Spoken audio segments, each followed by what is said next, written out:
India keep their T20 hopes alive. South Africa on top, and New Zealand most likely going through. Let's break down the last 3 games of the Super 8. So we had New Zealand taking on Sri Lanka. And New Zealand will end up kicking Sri Lanka now out of this T20 World Cup.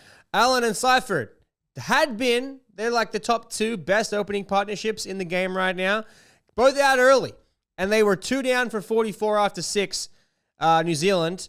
Ravindra, he was dropped on 25, but then Phillips was bowled out very next ball. Ravindra would eventually get out for 32. He'd have a man of the match performance. But then Chapman get outs for a duck, Mitchell out for 3. And at this point, New Zealand are 84 for 6, and Sri Lanka have a 75% chance of winning this game. But Captain Santner and McConkey would put on a record 84-run partnership for that wicket, and Santner would get 47 and 31 not out from McConkey, would pull the game back into New Zealand's favor. They would end up with 168 for 7 after being 84 for 6. He would eventually, Santner will get out in the second last ball of the innings. So they get a decent score, and Sri Lanka, in their chase, had the worst possible start you could ever have. Nissanka gets out very first pill from Henry. It's 1 for none for Sri Lanka, and it was downhill from there. They were only 20 runs for 2 after 6. Ravindra would absolutely go through Sri Lanka, getting 4 for 27, including 2 stumpings. Beautiful stumpings. That was just running down the track, Sri Lanka. New Zealand, 17 overs of spin they bowled. Incredible. Only 3 overs of pace. They would not bowl them out, but restrict Sri Lanka to 107 for 8. Moving on. Winning by 61 runs. It was a big win for them because this really helps net run rate scenarios. They're going to go up against England in their next game, and even if they lose the game, they technically should still go ahead on net run rate, ending with a 1-1-1. Pakistan also, if they win their next game against Sri Lanka, they would get a 1-1-1 record, but with the net run rate, New Zealand would still go ahead. But New Zealand probably still wanting to go on and win their next game. Moving on to South Africa and the West Indies. This was a big one, a heavyweight clash. West Indies had just put up the second highest score in World Cup history. South Africa, the team to beat. And the West Indies would come undone early. They end up with 176 for 8. But it started off pretty bad. It got pretty bad for the West Indies in here. After the 6 overs, they were 52 for 4. Now, there were a couple drop catches by South Africa, but they held on to enough chances to make it work for them.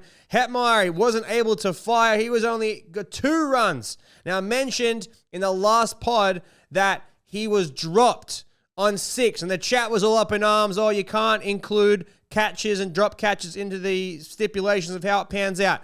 Yes, you can. We proved that it does. They held on to Hetmeyer's catch, and he only got 2 runs, and they scored almost 100 runs less, or 80 runs less than they did against Zimbabwe. They just didn't have the firepower up front. They took their chances. Even though they dropped some chances, they caught enough chances. So they were 52 for 4, and then they were 83 for 7 in the 9th over.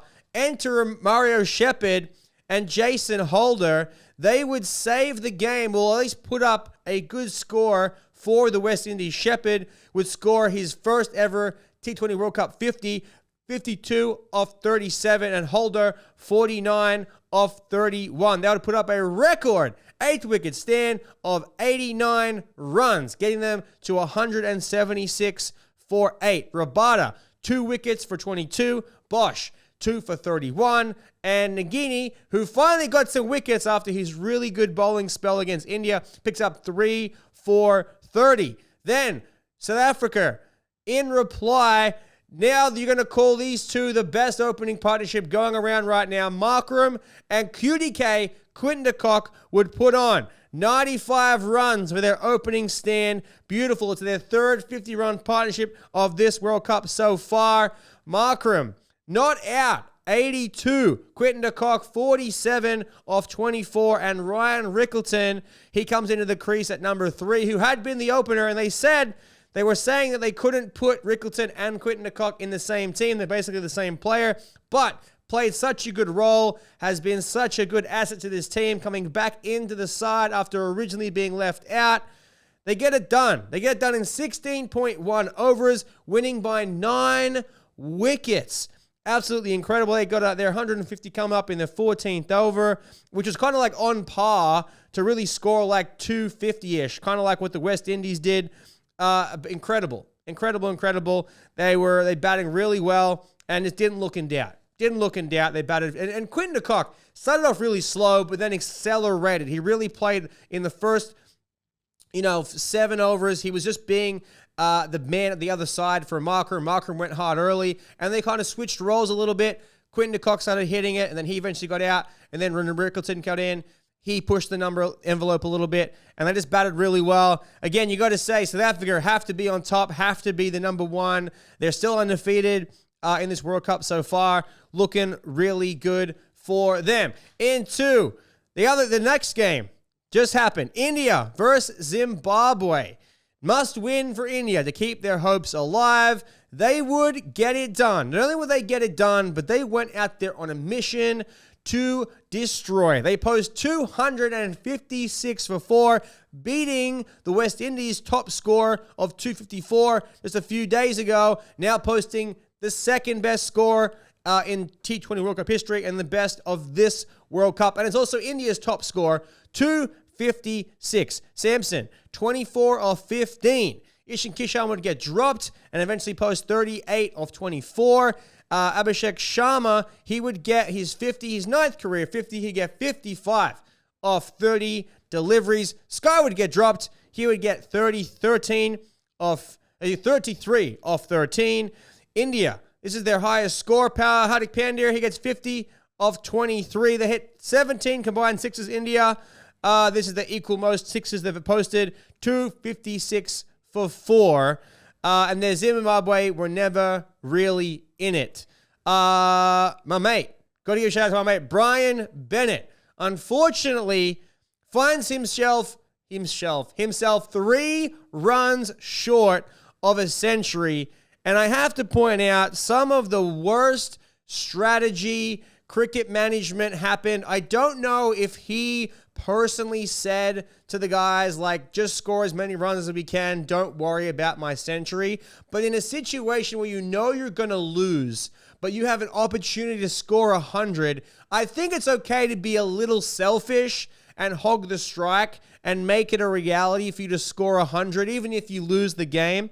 Yes, he gets to 50. It's his 3rd of this World Cup so far. Raza and him put on a partnership of 72. Raza would get 31 of 21. And then coming in to the final 2 overs, he finds himself on 87, and he needs to get himself, he's on 86, and then into the last over, he takes a single off the first ball of the last over, pushing him to 87. And then now he's off strike. I would have liked to see him just stay on strike for the final over. And then there's a no ball and some wides and some free hits. And he robs himself of the opportunity to get there. He eventually gets back on strike after a wicket. And then he faces the final 2 deliveries. He goes 6. He goes 4. He ends the game on 97 runs off 59 balls. I would have given him man of the match. He maybe would have got man of the match if he actually got to the century, but they give it to Hardik Pandya. India keep their hopes alive. Finally, everyone fires. Sharma finally gets some runs.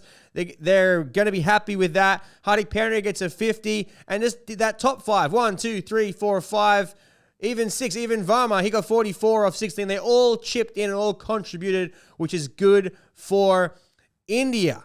So there you go, team. That's what's coming up. So now the situation coming into the semis. As it stands, England have qualified. New Zealand will play Zealand and England are going to play each other.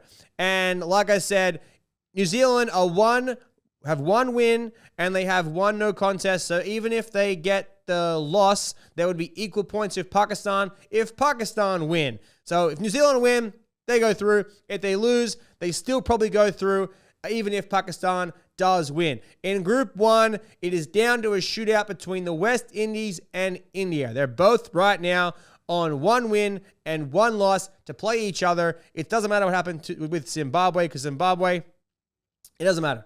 If India win, they go through. If West Indies win, they go through. And yeah, that's how it's going to look for the Super 8s. Let me know who you think is going to go through, how the India-West Indies game is going to shape out. It could go both ways. I think India has the favorite. I'm going to call them a favorite in this game. They're all firing at the same time. This last game, the Zimbabwe game, has really helped them make sure all cylinders are firing. And again, I'm gonna die on the hill that if the West Indies throw their wickets away and don't hang in through the power play, and India can hold their chances. They did drop a catch today. They have dropped some catches. So if the West Indies can get some luck, maybe they can put on a big score. But if India can hold all their chances, I think India can get it done against the West Indies. And I think we're going to end up seeing South Africa, India, England, and New Zealand as your final four. And that's cricket.